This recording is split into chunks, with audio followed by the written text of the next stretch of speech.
Every government has its Secret Service branch. America, its CIA, France, Deuxième Bureau, England, MI5. NATO also has its own. A messy job? Well, that's when they usually call on me or someone like me. Oh, yes. My name is Drake. John Drake.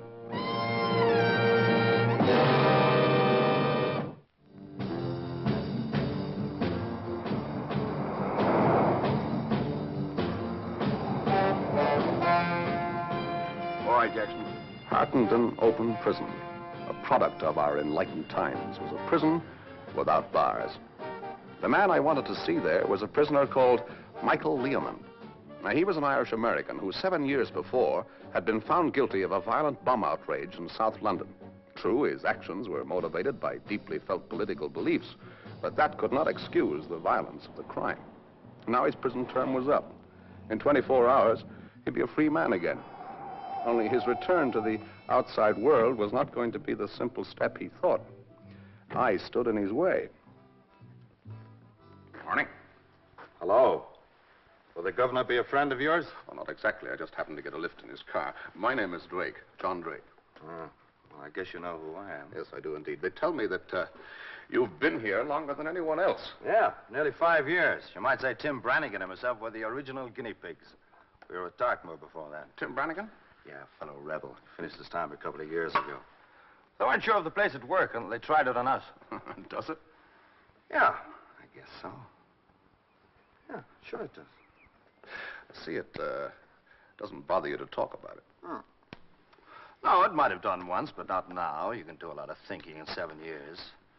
Took a long time getting through to me, but now I know. No doubts about it? No. Well, the slate's clean. I hear you're going to work in Scotland. Yeah, the Western Highlands. An Irish-American working for the Scottish Laird. That's quite a combination, isn't it? Might I be permitted to ask who you are? Yes, of course. Well, among other things, I'm an Irish-American. That's one reason why they sent me. Well, if it's bad news, let's have it. If I were you, Mr. Learman, I'd forget about that job. Forget it? Do you think jobs like that are bedded out like these young shoots? Here, look, I hooked that job myself. Sure the job didn't hook you? Come again? As I understand it, Mr. Learman, the government gave you permission to advertise for a post in forestry. Is that correct? Yeah, well, which I'm now qualified. Now, you got only one reply from a Mr. Robert Crawford, who lives in the Western Highlands of Scotland. Oh, well, if you take that job with Crawford, I think you'll find yourself, sooner than you think, back in the same situation that got you in here in the first place. You've got something on Crawford, then? Yes, something, but not enough. Now, I want to go to Crawford's in your place, with your name and background, past and present. Now, the only way I can put on a convincing show is to know everything about you, and the only one who can tell me is you. Where does that leave me? Oh, we'll pay for the privilege. Pay me? Yes, not in money. Another job. One that's really worthwhile. How about it? Well, something tells me I'd be a fool to take any chances. I'll go along with you. You will? I'm obliged, Mr. Learman. Next morning, I was aboard the Flying Scotsman, racing across the Firth of Forth.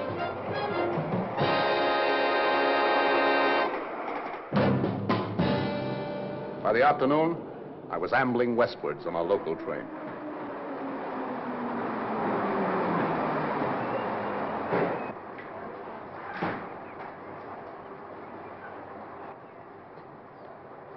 Thank you very much.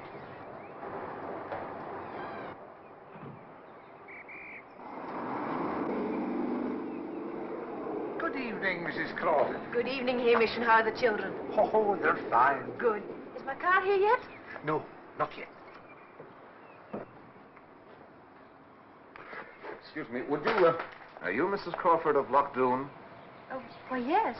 Oh, I'm Learman. Oh, how do you do? Your new forestry man. How nice. Didn't your husband tell you about me? I've been away. I migrate in the winter. I only wish I could persuade my husband to do the same. Oh, I see.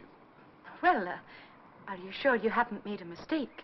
Well, I certainly hope not after coming all this way. Your husband assured me it was going to be a permanent... I'm sure he did, Mr. Learmond.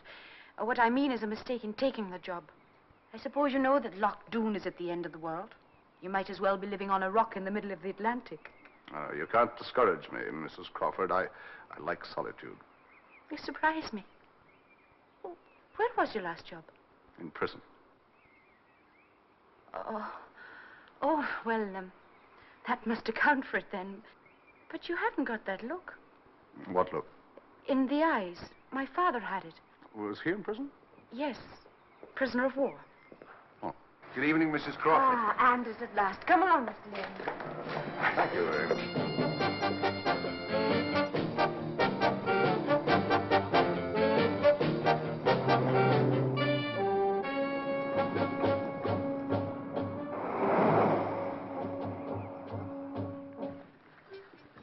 I must apologize for my husband. When did you last see Mr. Crawford, Neil? At 6 o'clock this morning, madam, when he left for Rannoch Point. Oh. I'm thinking of suing for divorce, Mr. Lamont, and naming Rannoch Point as correspondent. Oh, and how did a headland come to steal your husband's affections, Mrs. Crawford? How, you might well ask. It's a bird sanctuary. Stole my father from me, too. Days I was made to spend up to my waist in a marsh, trailing after him, capturing enthralling pictures of the mating display of the crested grebe. But I won in the end. I caught pneumonia in an east wind. Touching and pathetic picture. I thought I'd finished with the place, but how cruelly my husband deceived me. When I first met him in Dublin, he was such a nice, comforting man.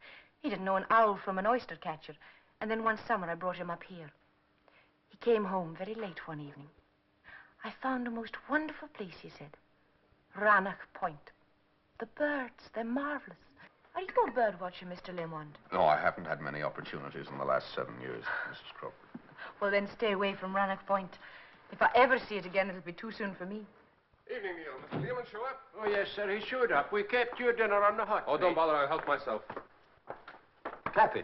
It's great to have you home again. Robert, I'm sorry I didn't get to the station. that would be too much to expect. Oh, Robert, this is Mr. Learmont. How do you do, Mr. Crawford? How do you do? There are a pair of white-tailed sea eagles nesting on the bluff. They're the first in this part of the world for 50 years. The eggs were hatching. I couldn't leave the hide, but we got some great pictures. I'll be fascinated to see them. I think I'll be running along now. If Neil could show me to the cottage, what time would you like to see me in the morning, Mr. Crawford? You'll do nothing of the kind.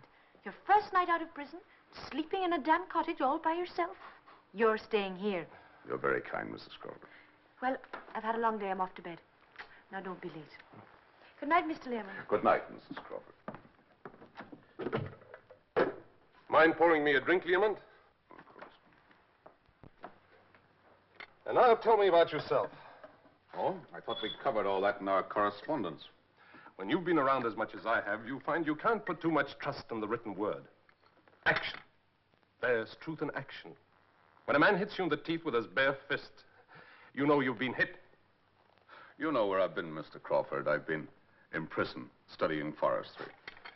Clever people, the English. What meaning what? Teach a man a trade, but while you train him, let him know who's master. If he does any thinking, make sure it's the right kind. Did you do any thinking in there? Quite a bit. Your kind are theirs. Look, Mr. Crawford, 7 years ago I killed a man. That's why I was inside. But now I'm out. The slate's clean. What I think and how I think is my business and nobody else's. I'm surprised you can take it lying down. Disgusted might be a better word. You're trying to provoke me, Mr. Crawford. Since when could anyone provoke a tame Mick? Something the English have let out because they've removed the sting, because it's harmless. Yes, disgusted is the word right enough. I thought the Irish had guts. I was wrong. The English can break anyone in time. Anytime you want to put that to the test, Mr. Crawford. Against who in particular? You name it. Against them, perhaps? Look, I said you name it. I took everything they handed out for 7 years because I had no option. But not even a tame Mick crosses off 7 years of his life without making one promise to himself, if you know what I'm talking about. You've made your point. Let me make it even clearer, Mr. Crawford. The first chance I get, I'm putting one man under for every month I spent in this I place. said you've made your point. Relax, Learmond. You're among friends now, better than you know. What do you mean? Pour us both a large whiskey. We've got something to celebrate. Huh? Maybe you have. I said we. We found Tim Brannigan. Your old pal from Hartington. Brannigan? The old team, Learmond. You and Brannigan. He's expected here tomorrow. Quite a surprise, isn't it? But then that's the way I do things. Oh, that's great. That's just great. You couldn't have given me a bigger surprise. Let's drink to it.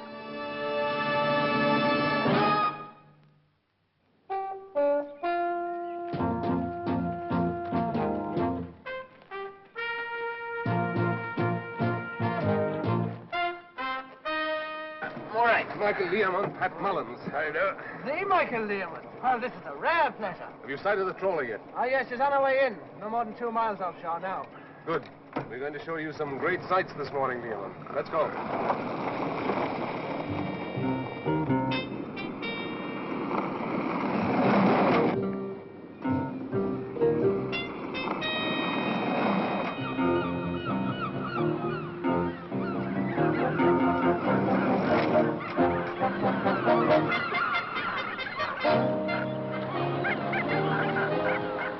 The Rannoch Bird Sanctuary. Kathy Crawford's hated rival.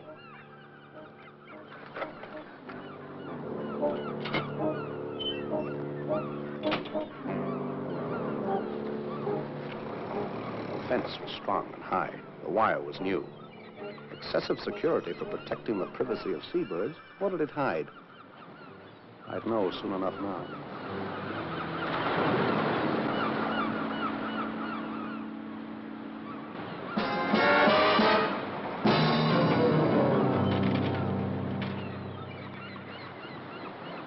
What do you see out there? It's over the horizon. It's my home where I was born. Donegal. Well, you'll be across there before long. Who's aboard the trawler? The boys, I'm hoping Brannigan will be with them. Old Tim? That's great. Feel like old times. Come on.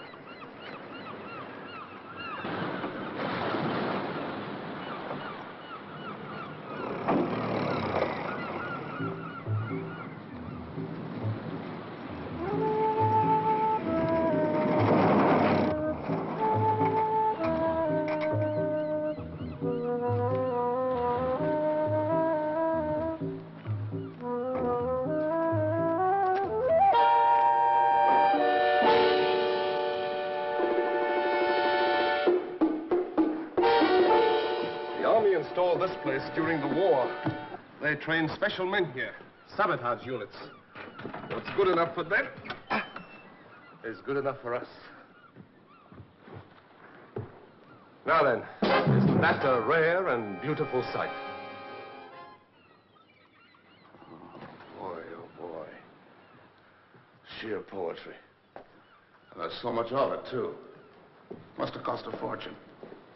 I married a very rich woman, Learmond. She know about this? Not on your life. And as luck would have it, she's not interested in managing her money, just spending it. So I look after the family fortune. A very nice job you're making of it, too, Robert, my lad. And the Ulster Bank raid last week, now, you wouldn't know anything about that, would you? And the raid in the Curragh at the weekend? Yes. I'm in good company, aren't I? The police are searching the whole of Ireland for the boys. And here they are, safe to eat and sleep their heads off. And plan the next operation. There'll be a show by now. Come on. Was Brannigan with them? How I hope not. I was supposed to be his oldest friend. Ahoy there, Mullins! Is Brannigan there? Aye. Well, then bring him over here. Tell him an old friend wants to meet him. This is quite a day. They say he's a great lad. The best. Come on inside. This calls for something to celebrate. All right? All right.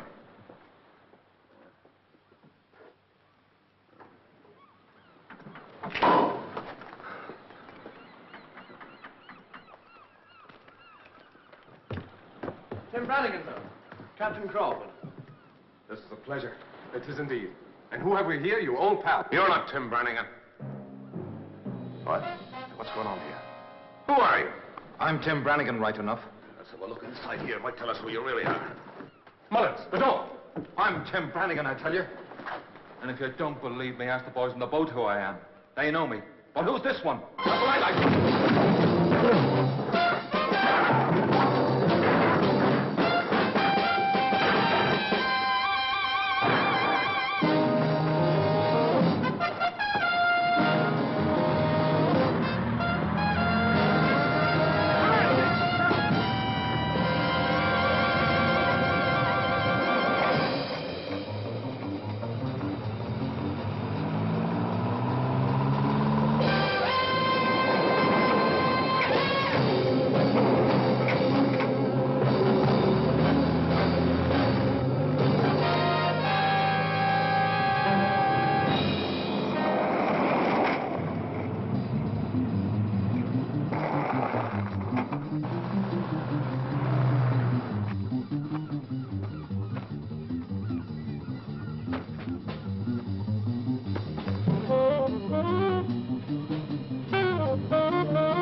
Sorry, but Mr. Crawford needs the car.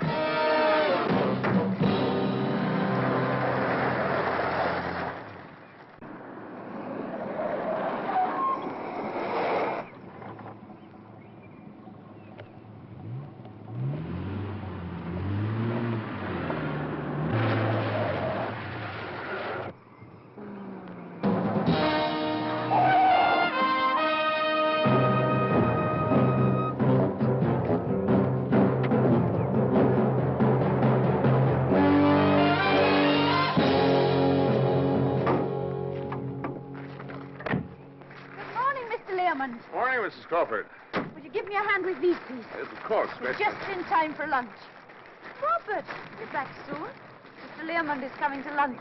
Oh, that's fine. I didn't want him running off just yet. Running off? Where on earth would he go running to, poor man? I do hope you like the cottage. As a matter of fact, I haven't had a chance to see it yet. Mr. Crawford took me down to Rannoch Point. Oh, have you enslaved to Rannoch Point now? I find it quite fascinating. Brannigan, you stay here. There. Well, why don't you help yourself to a drink, Mr. Learmond? I won't be a minute. Thank you very much, Mrs. Crawford.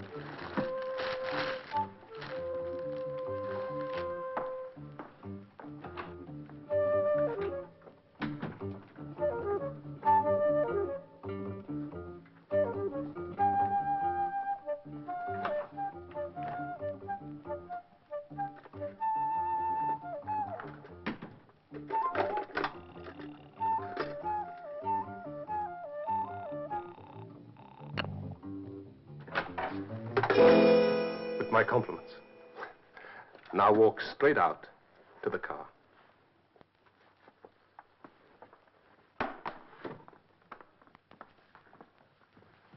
Shall we go? Oh, you're not going out now. Come along, lunch is ready. I just want to show Lehman something. Oh, that's all right, Mr. Crawford. It can wait. Shall we eat? That sea air has given me an appetite. What is it for lunch? Sugar, sir? Thank you. You're both very silent. I'm sorry, Mrs. Crawford. I'm afraid that your husband has given me a good deal to think about. Oh, you don't want to pay too much attention to him. I'm afraid he has some very wild notions. Wilder than you think, Mrs. Crawford. Now, you worry me. Well, we were pretending that Rannoch Point was being used by the Irish rebels. Children. And that the IRA commanders were using it as a base and making their sallies into Northern Ireland by sea. How thrilling. And that's when I come along. And what are you in this little drama, Mr. Learmont? Oh, that's my secret, you see. I take the place of the new forestry man. The man that your husband knew only by reputation. There's not much I could do about that. You could try to kill me. Oh, surely you credit me with a little more intelligence. I'm afraid I don't. I couldn't risk killing you without knowing some more about you. But desperate men do stupid things. I've had enough of this idiotic game. Now, please, let's talk about something else. Of course, Kathy. It's not a game. I don't believe Would you. you like to put it to the test? You walk out with me now to the car and drive me to the station. Are you serious? I was never more serious in my life.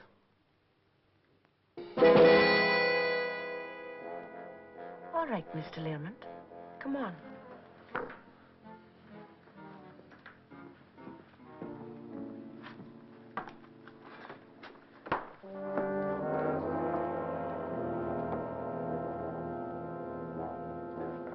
Coat. If this is a game, I think it's a very ill-mannered one. But I'll drive you wherever you want to go. It's a game between the two of us. I'm coming too. I thought you might. After you, Mrs. Crawford.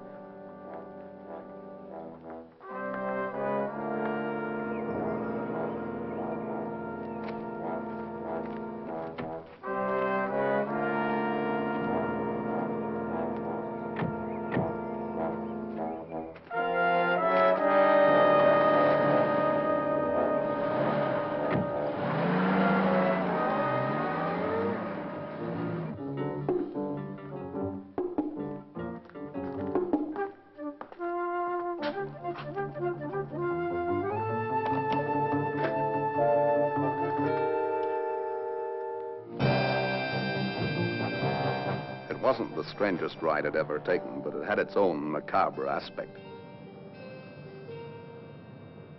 I was on my way to put a rope around Crawford's neck, and he was helping me to do it.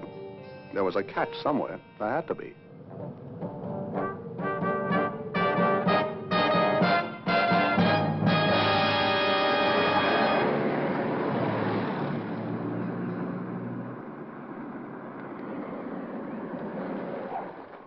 Well, here we are. Now perhaps you're satisfied. Thank you, Mrs. Crawford. You saved my life. Now, shall we all go home again? Kathy, you don't understand. Learmont is really taking the trade. That's the idea, isn't it, Learmont? That's right.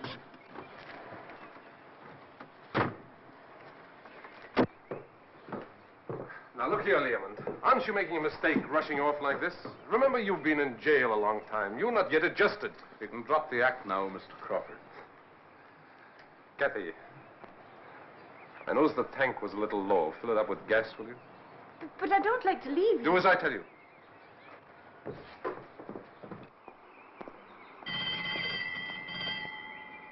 Is that the up train? No, Mr. Crawford. That'll be the express. Thank you.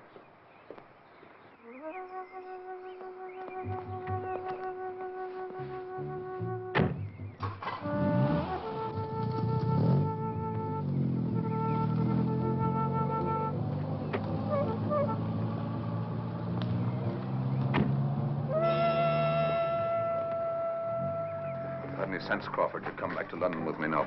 Why should I do that? Because they'll come to the same thing in the end.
was a somewhat ironical leave-taking.